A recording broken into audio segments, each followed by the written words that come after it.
It's really good to be in Frogmore House today. Frogmore House is one of the oldest buildings in Watford. It's over 300 years old. It's a Grade 2 star listed building, and there's very few of those in the country. Frogmore House was built in 1710. It was originally a family home.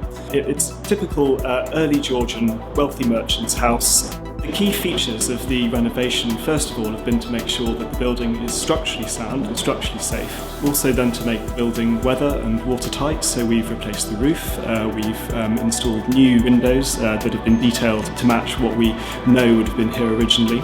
We're just starting work on restoring the original panelled interiors, most of which date from the early and mid 18th century, and also making sure that we can install all of the services that we'll need as the building is being converted into offices.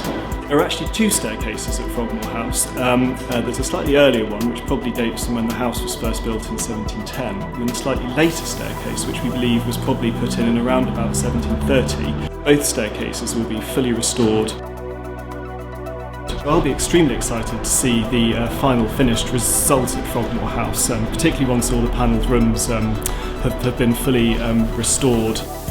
It's been really interesting talking to the team working on this project. It's a lot of specialist work going on, the intricate woodwork, a lot of care has been taken so that we can make sure we really enhance and preserve this important heritage site.